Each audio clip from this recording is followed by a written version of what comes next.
Yo tout le monde, c'est Monsieur Robot de Love, Death and Crypto. Alors c'est ma toute première market update, donc ça va être assez brouillon, assez chill, et on va voir ce qui se passe un peu partout sur la crypto. Pour ceux qui ne me connaissent pas, vous pouvez me suivre sur Twitter, et j'ai aussi un groupe Discord communautaire d'entraide que vous pouvez rejoindre, vous pouvez poser toutes vos questions, bref, on vous attend. On va commencer par le petit tour Twitter. Alors ça c'était du troll sur le stock to flow qui marche plus, qui est cassé. Ici, on a un petit mème par rapport à 3AC et Celsius qui serait probablement insolvable. Je crois qu'ils ont eu une liquidation de 400 millions de dollars. 3AC, ils sont dans énormément de gros projets. Attendez, d'ailleurs, on peut les retrouver. C'est ici. Je vous conseille de lire ce thread. Il est vraiment, vraiment bien. Et du coup, voilà, c'est une société qui a investi dans tous ces fonds-là. Ils ont énormément d'argent là-dedans. Et leurs tokens sont encore bloqués, mais vu qu'ils sont insolvables, c'est possible, c'est même très possible qu'ils, dès qu'ils vont avoir des jetons débloqués, ils vont les dump à coup sûr, quoi. Donc c'est un peu flippant. Je vous conseille de lire le thread.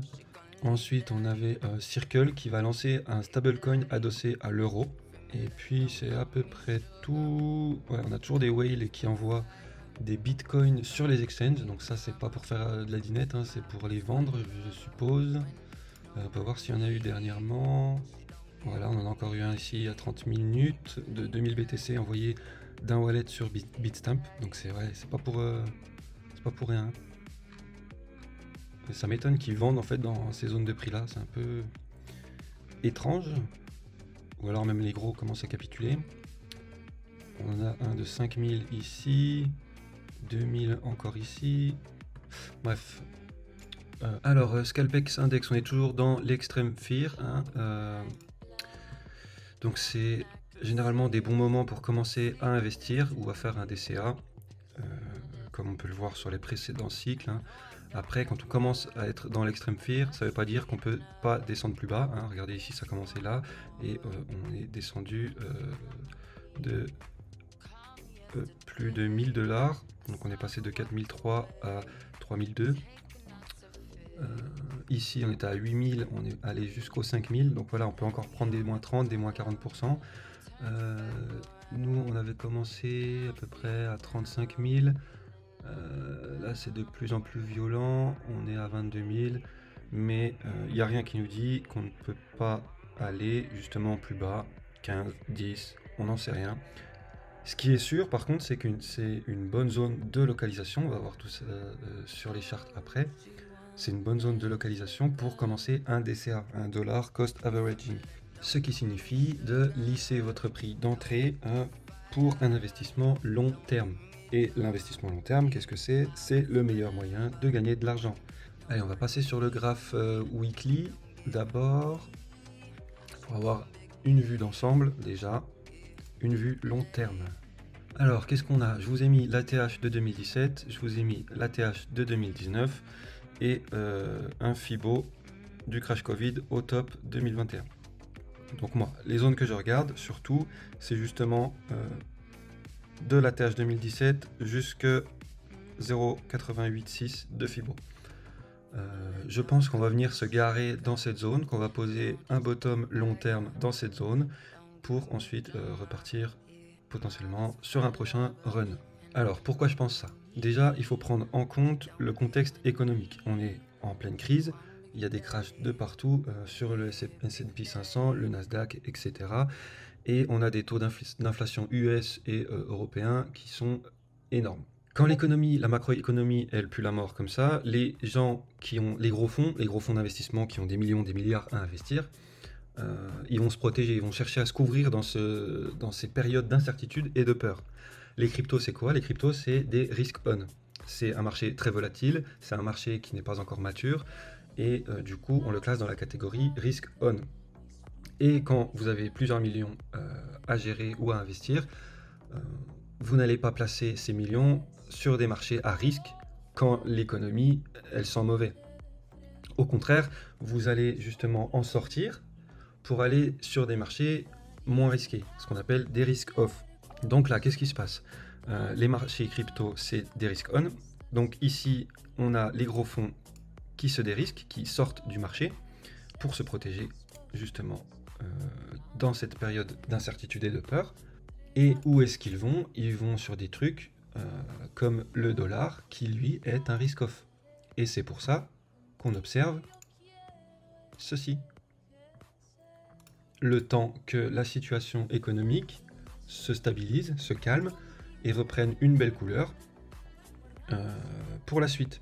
Et justement, le temps que l'économie reprenne une belle couleur, on va poser un bottom là-dedans, ou plus bas, hein, j'en sais rien, je suis pas Irma, ou plus haut, mais moi, ce que je regarde, c'est cette zone-là. Donc on va poser un long bottom ici, donc un bear, hein, un bear market, comme on connaît.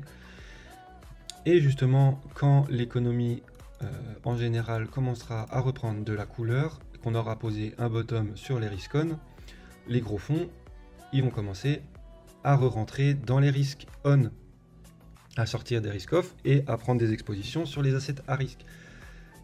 Et justement, quand le bottom sera posé et que les gros fonds reviendront et investiront, c'est là que l'élastique il va se relâcher et que ça pourrait faire un gros truc.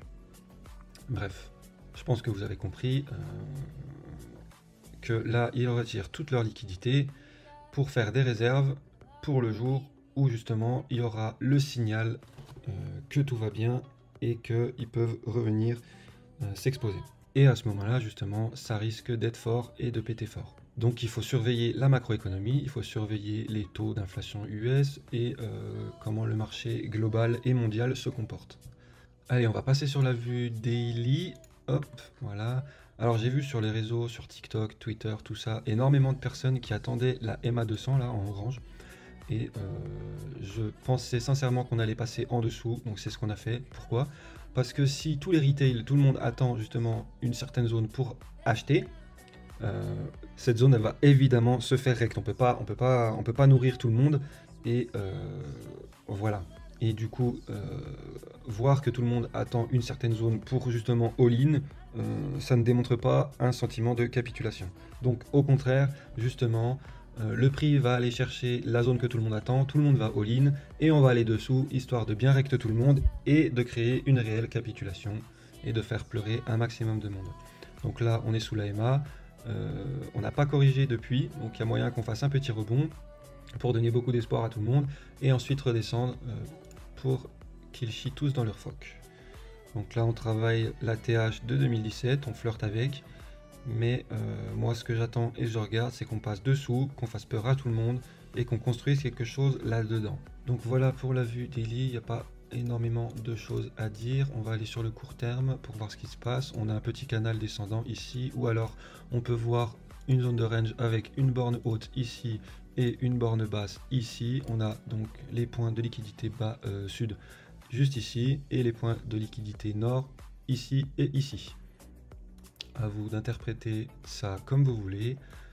Moi, c'est ce que je regarde et c'est une vue qui me plaît et qui me convient.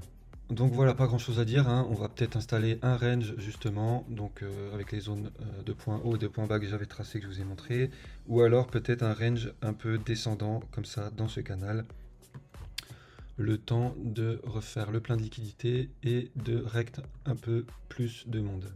Ensuite, je voulais vous montrer les options put call.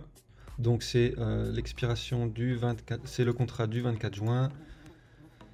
On a 100 000 bitcoins en open interest avec un max pain price de 30 000 $. Alors ici, on a des mecs qui pensent que ça va aller à 60 000. Ceux-là, autant dire qu'ils vont se faire rect, parce que je pense pas que ce soit possible. On a une autre grosse zone à 40 000. Alors 40 000, ça va être compliqué aussi, hein. Il faudrait un sacré rebond pour y retourner. C'est des malades, il faudrait un x2. Donc non, je pense pas que 40 000 ça le fera. Après, voilà, le marché nous étonne toujours, donc une hypothèse à ne pas écarter. Ici, on a 20 000 $. Donc celui-là, je pense que voilà, ça risque de se garer entre les 30 000 et les 20 000. Après, peut-être en dessous, 15 000 aussi, on ne sait pas. On verra bien. Mais il y a énormément de Bitcoin en jeu ici. Ensuite, on pourra aller faire un tour sur les NFT sur la blockchain Solana. c'est un écosystème que j'adore. Et voilà pourquoi je le propose dans ma market update. Donc on va aller voir les collections populaires. Alors on a des gods en premier, Cats and Crack, moi je suis dedans avec 4 NFT.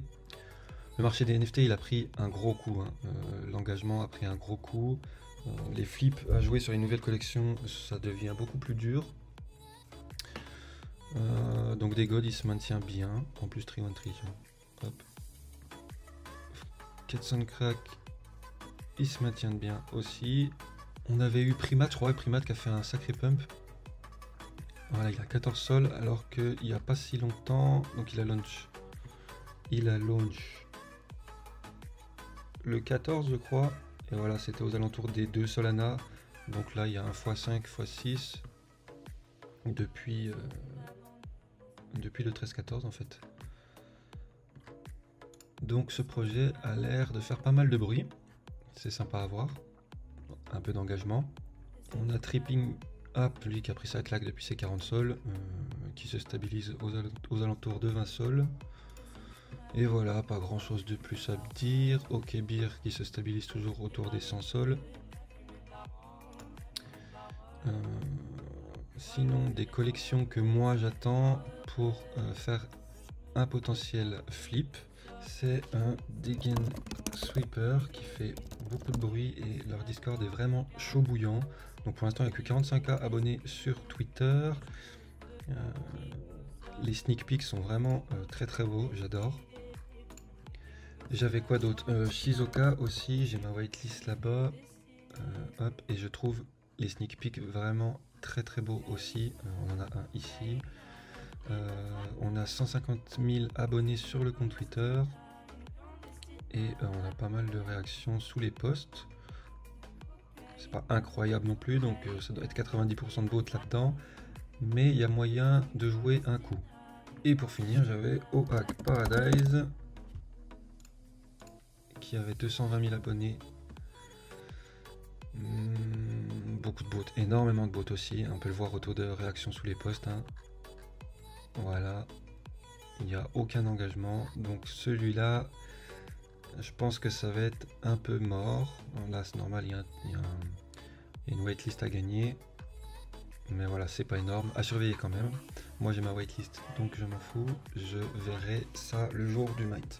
C'est tout pour moi, c'est tout pour aujourd'hui. N'hésitez pas à me suivre sur Twitter, à rentrer dans le groupe Discord. On vous accueillera et je vous dis ciao.